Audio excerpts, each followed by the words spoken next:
ബി.ജെ.പിയുടെ ദേശീയ പ്രസിഡന്റായി പല കേന്ദ്രമന്ത്രിമാരുടെ പേരുകൾ ഉയർന്നു വന്നു. ദേശീയ നേതാക്കളുടെ പേര് വന്നു. സംസ്ഥാന പ്രസിഡന്റുമാരുടെ പേര് വന്നു. എന്തിനു പറയുന്നു, തമിഴ്നാട്ടിൽ നിന്നും അണ്ണാമല എന്ന ജനകീയ മുഖമായ ആ പേര് വരെ ഉയർന്നു വന്നു. പക്ഷെ എല്ലാവരെയും ഞെട്ടിച്ചുകൊണ്ട് ബീഹാറിൽ നിന്നുള്ള ഒരു MLA ആണ് ബി.ജെ.പിയുടെ വർക്കിംഗ് പ്രസിഡന്റ്. അതെങ്ങനെ സംഭവിച്ചു? അതായത് നിതിൻ നബീൻ എന്ന് പറയുന്ന ഒരു 45 വയസ്സുകാരനായ MLA 5 തവണ ഒരേ മണ്ഡലത്തിൽ നിന്നും വിജയിച്ചു എന്നുള്ളത് അദ്ദേഹത്തിൻ്റെ ജനപ്രീതിയുടെ ഒരു പ്രത്യേകതയാണ്. അതൊന്നുമല്ല പ്രശ്നം. അദ്ദേഹത്തിൻ്റെ സൈലൻ്റ് വർക്ക്, അദ്ദേഹത്തിനെ പറയുന്നത് സൈലൻ്റ് മിസൈൽ എന്നാണ്. നിശബ്ദ പ്രവർത്തകനാണ്. അതുകൊണ്ടാണ് പലരും അദ്ദേഹത്തെ ശ്രദ്ധിക്കാതെ പോയത്. പക്ഷേ BJP ദേശീയ നേതൃത്വം അദ്ദേഹത്തിൽ കണ്ണുവച്ചിരുന്നു എന്നുള്ളതാണ് സത്യം. നരേന്ദ്രമോദിക്കും അമിത്ഷായ്ക്കും ഒക്കെ ഇത്തരം ചില പ്രത്യേക കഴിവുകളുണ്ട്.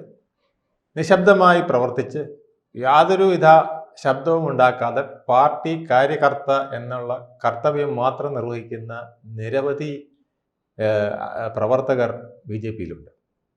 അവരിൽ നിന്ന് കടഞ്ഞെടുത്ത ഒരു പേരാണ് നിതിൻ നബീൻ. അദ്ദേഹത്തിൻ്റെ പിതാവ് അവിടുത്തെ രാഷ്ട്രീയക്കാരനായിരുന്നു, നബീൻ കിഷോർ എന്ന് പറയുന്ന സിൻഹ എന്ന് പറയുന്ന അദ്ദേഹവും അതുപോലെ തന്നെ വളരെ പ്രസിദ്ധനായിരുന്നു. പക്ഷെ അദ്ദേഹത്തിൻ്റെ മരണത്തെ തുടർന്ന് 2006 എൻ്റെ ഓർമ്മ, അവിടെ ഇദ്ദേഹത്തെ MLA ആയിട്ട് നിർത്തുകയും അന്ന് പാറ്റ്നയിലാണ്, ഈസ്റ്റ് പാറ്റ്നയിലാണ് അദ്ദേഹത്തിൻ്റെ കോൺസ്റ്റിറ്റ്യുവൻസി ആയിരുന്നു. ആ കോൺസ്റ്റിറ്റ്യുവൻസിയുടെ പേര് പിന്നീട് മാറി ബാൻകിപൂർ എന്നായിരുന്നു. ബാൻകിപൂരിൽ പിന്നീട് തുടർന്ന് വന്ന 4 തെരഞ്ഞെടുപ്പ്, അങ്ങനെ 5 തെരഞ്ഞെടുപ്പുകളിൽ തുടർച്ചയായി വിജയം നേടിയ ആളാണ് അദ്ദേഹം. എന്ന് മാത്രമല്ല, ഇപ്പോഴത്തെ നിതീഷ് കുമാർ സർക്കാരിൽ PWD റോഡ്സിൻ്റെ മന്ത്രിയായി അദ്ദേഹം പ്രവർത്തിച്ചുകൊണ്ടിരിക്കുകയാണ്. ഇതൊന്നുമല്ല അദ്ദേഹത്തിൻ്റെ പ്രത്യേകത. അദ്ദേഹം തെരഞ്ഞെടുപ്പിൽ ഒരു അഗ്രഗണ്യനാണ്, ഒരു സൈലൻ്റ് വർക്കറാണ്. ഈ കഴിഞ്ഞ BJPയുടെ ബീഹാർ തെരഞ്ഞെടുപ്പിലും നിശബ്ദ പ്രവർത്തനത്തിൻ്റെ ഒരു ആൾരൂപമായിരുന്നു അദ്ദേഹം. ഒരുപക്ഷെ ദേശീയ നേതൃത്വത്തിലോ ദേശീയ തലത്തിലോ മറ്റും അദ്ദേഹം ശ്രദ്ധിക്കപ്പെട്ടില്ല. പക്ഷേ അവിടുത്തെ സ്ഥാനാർത്ഥികൾക്ക് ഇദ്ദേഹത്തിൻ്റെ കോൺട്രിബ്യൂഷൻ വ്യക്തമായി അറിയാമായിരുന്നു. അതുപോലെ തന്നെ ഛത്തീസ്ഗഡ് ഇലക്ഷൻ ഒരിക്കൽ അദ്ദേഹം നേതൃത്വം കൊടുത്ത് നടത്തിയിട്ടുണ്ട്. സിക്കിമിൽ ഒരിക്കൽ അദ്ദേഹം നേതൃത്വം കൊടുത്ത് നടത്തിയിട്ടുണ്ട്. അപ്പം അദ്ദേഹത്തിൻ്റെ ഈ കഴിവുകളെല്ലാം വെച്ചുകൊണ്ട് നരേന്ദ്രമോദിയും അമിത്ഷായും ചേർന്നിറക്കുന്ന ഒരു അശ്വമേധമാണ് ഈ നിതിൻ നബീൻ എന്നുള്ളതാണ് പൊതുവെയുള്ള വിശ്വാസം. ഇനി പ്രധാനപ്പെട്ട തെരഞ്ഞെടുപ്പുകൾ വരാനുണ്ട്.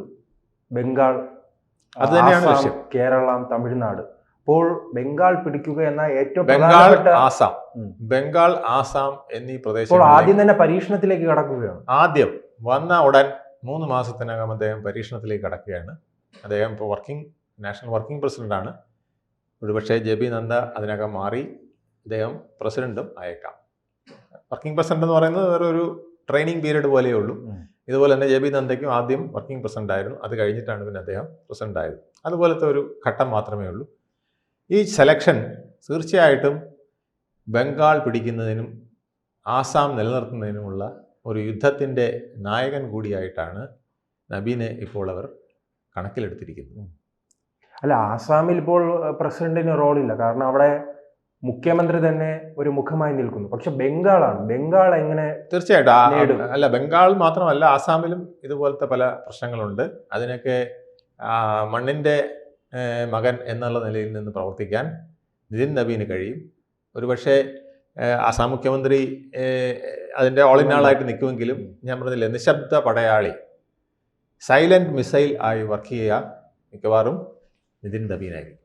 അദ്ദേഹത്തിന് ഈ സ്ഥാനാർത്ഥികളുടെ മനസ്സിലേക്ക് ഇറങ്ങിച്ചെന്നുകൊണ്ട് അവരുടെ ഊർജം എന്താണെന്ന് കണ്ട് ആ പ്രാദേശികമായ ചില ശക്തികൾ ഉയർത്തിവിടുന്നതിനുള്ള കഴിവ് വളരെ അധികമാണ് എന്നുള്ളതാണ് കേന്ദ്ര നേതൃത്വത്തിൻ്റെ വിലയിരുത്തൽ. അതുകൊണ്ടാണ് അദ്ദേഹത്തിന് ഇപ്പോൾ ഈ പോസ്റ്റിംഗ് കൊടുത്തത്.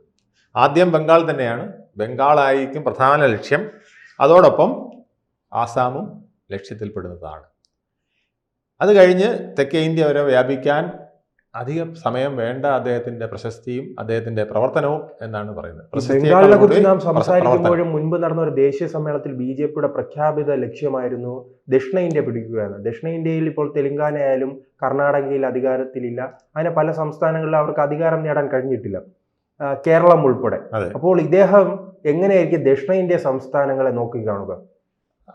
തീർച്ചയായിട്ടും പിന്നെ ഇപ്പോൾ ജെ പി നദ്ദ പ്രവർത്തിച്ചിരുന്നത് നമുക്ക് എല്ലാവർക്കും അറിയാമല്ലോ. അദ്ദേഹം പിന്നെ ഗുജറാത്തിൽ മാത്രം വളരെ പോപ്പുലറായ ഒരു നേതാവ് മാത്രമായിരുന്നു. പക്ഷേ പിന്നീട് ഹിമാചൽ മാത്രം പോപ്പുലർ ആയിട്ടുള്ള ഒരു നേതാവായിരുന്നു. പിന്നീട് അദ്ദേഹം ഗുജറാത്ത് ഉൾപ്പെടെയുള്ളവരുടെ പ്രിയ താരമായി മാറി. ഹിന്ദി ബെൽറ്റിലും അദ്ദേഹത്തിന് ഇൻറോഡ്സ് ഉണ്ടാക്കുന്നതിൽ പാർട്ടി സംഘടനാ പ്രവർത്തനത്തിന് കഴിഞ്ഞിട്ടുണ്ട്. പിന്നെ എനിക്ക് തോന്നുന്നത് പാർട്ടി ഒരു അതിഗംഭീരനെ അല്ല ഉദ്ദേശിക്കുന്നത് പാർട്ടിയുടെ പ്രസിഡന്റായിട്ട്. പാർട്ടിയെ ചലിപ്പിക്കാൻ കഴിയുന്ന ഓരോ താഴത്തെ തട്ടിലെ ചലനത്തിന് സാധ്യതയുള്ള ഒരാളെയാണ് കരുതുന്നത്. പലരും ജെ പി നഡ്ഡയെ അങ്ങനെ വിമർശിച്ചിട്ടുണ്ടല്ലോ. അതെ. കാരണം നരേന്ദ്രമോദി അമിത്ഷാ തീരുമാനിക്കും, അത് നടപ്പിലാക്കുന്ന ഒരു പാവയായി മാത്രം ചുരുക്കി കണ്ടിരുന്നല്ലോ. നടപ്പിലാക്കുന്ന പാവയല്ല, നടപ്പിലാക്കുന്ന ഒരു മെഷീൻ, അത് വളരെ പ്രധാനപ്പെട്ടതാണ്. ഇപ്പോൾ നമ്മൾ ഒരു ആക്സിലേഷൻ കൊടുക്കുമ്പോൾ യന്ത്രം പ്രവർത്തിക്കണം. യന്ത്രം പിന്നെ ആക്സിലേഷൻ ആവാൻ പാടില്ല, അല്ലെങ്കിൽ ബ്രേക്ക് ആവാൻ പാടില്ല. ആക്സിലേഷൻ കൊടുക്കുന്നു, ഗിയർ മാറ്റുന്നു, ആക്സിലേഷൻ കൊടുക്കുന്നു. അപ്പോൾ യന്ത്രത്തിൻ്റെ ജോലി എന്താണ്? തകർത്ത് പ്രവർത്തനം. ഇപ്പോൾ ബി.ജെ.പിയുടെ പ്രസിഡന്റിൻ്റെ ജോലി എന്താണ്? ആ കേഡർ സംവിധാനത്തെ മുഴുവൻ ചലിപ്പിക്കുക എന്നുള്ളതാണ്. അതിനുള്ള വർക്കിലേക്ക് പോവുക. അല്ലാതെ ഒരു ബൗദ്ധിക പിന്നെ സിദ്ധാന്തം കൊണ്ടുവരാനോ ഒരു പുതിയ തലത്തിലേക്ക് പോകാനോ ഒന്നും ഇപ്പം ആവശ്യമില്ല. അത്തരത്തിലുള്ള ലീഡർഷിപ്പ് ബി.ജെ.പിക്ക് ഇപ്പം നിൽപ്പുണ്ട്. അമിത്ഷാ മോദി ലീഡർഷിപ്പ് വളരെ ശക്തമാണ് അത്തരം കാര്യങ്ങൾ നിയന്ത്രിക്കാൻ. ഒരു സംസ്ഥാനത്തിന് വേണ്ട പദ്ധതികൾ എന്താണ്, അല്ലെങ്കിൽ ഒരു ദേശീയ തലത്തിൽ ഇപ്പോൾ എടുക്കേണ്ട പ്ലാൻ എന്താണ്, പ്ലാനിങ് എന്താണ് എന്ന് കണ്ടെത്തി അതിലേക്ക് പാർട്ടിയെ നയിക്കാൻ കെൽപ്പുള്ള രണ്ടുപേരവിടെ നിൽപ്പുണ്ട്. ഇപ്പോൾ വേണ്ടത് എന്താണ്? ആ പറഞ്ഞ കാര്യങ്ങൾ അതേപടി പൂർണ്ണമായും താഴെത്തട്ട് വരെ എത്തിച്ച് നടപ്പിലാക്കുന്ന ഒരു സൈലന്റ് മിസൈലാണ് ആവശ്യം. ആ സൈലന്റ് മിസൈലാണ് ദിൻ നബി. അദ്ദേഹത്തിൻ്റെ പ്രവർത്തനം ഇനി വരുന്ന നാളുകളിൽ ബംഗാളിലും അത് കഴിഞ്ഞിട്ട് ആസാമിലും വലിയ ചലനങ്ങൾ സൃഷ്ടിക്കും. ഈ ബി.ജെ.പി അവകാശം നോർത്തിൽ സൗത്തിലേക്ക്. ഈ ബി.ജെ.പിയുടെ തന്ത്രങ്ങൾക്ക് പിന്നിൽ ആരാണ്? കാരണം ഒരു ജനകീയ നേതാവിനെ ബി.ജെ.പി രൂപപ്പെടുത്തുകയാണ്. ഒരു നേതാവിനെ, ജനങ്ങൾ അറിയാത്ത നേതാവിനെ ഇദ്ദേഹത്തിനെ സ്ഥാപിച്ചിരിക്കുന്നത് അടുത്ത തലമുറയുടെ ബി.ജെ.പി നേതാവായിട്ട്. ബി.ജെ.പിക്ക് 45 വയസ്സ്, ദിൻ നബീനും 45 വയസ്സ്. അപ്പോൾ 45 വയസ്സായ ഈ പാർട്ടിക്ക് വളരെ യുവത്വത്തിലുള്ളൊരു മുഖം ആവശ്യമാണ്. ആ മുഖമാണ് ഇപ്പോൾ വരാൻ പോകുന്നത്. കാരണം അടുത്ത 30 വർഷത്തേക്ക് ഒരു പടക്കുതിരയെ ഇപ്പോഴേ തയ്യാറാക്കിയെടുക്കുകയാണ്. അല്ല, കോൺഗ്രസിന് ഈ ഇത്രയും വലിയ പാരമ്പര്യം ഉള്ളതുകൊണ്ടായിരിക്കും 80-കാരനായ ഖാർഗെ. അതെ, ആ ഇത് കോൺഗ്രസ് മാത്രമല്ല, ഒരു പക്ഷേ ഇന്ത്യയിലെ മറ്റെല്ലാ രാഷ്ട്രീയ പാർട്ടികളും SP പോലെയൊക്കെ അപൂർവം ചിലരൊഴിച്ച്, ഇപ്പോൾ SP-യും RJD-യുമാണ് ചെറുപ്പക്കാരെ നേതൃത്വത്തിലേക്ക് കൊണ്ടുവന്നിരിക്കുന്നത്. അത് പാരമ്പര്യമായിട്ട് വന്നതാണ്, അല്ലാതെ താഴെത്തട്ടിൽ നിന്ന് വന്നതാണ്. ബി.ജെ.പിയുടെ പ്രത്യേകത, താഴെത്തട്ടിൽ ഈ നിതിൻ നബീനെ പോലെ പ്രവർത്തിക്കുന്ന ആയിരക്കണക്കിന് പ്രവർത്തകരുണ്ട്.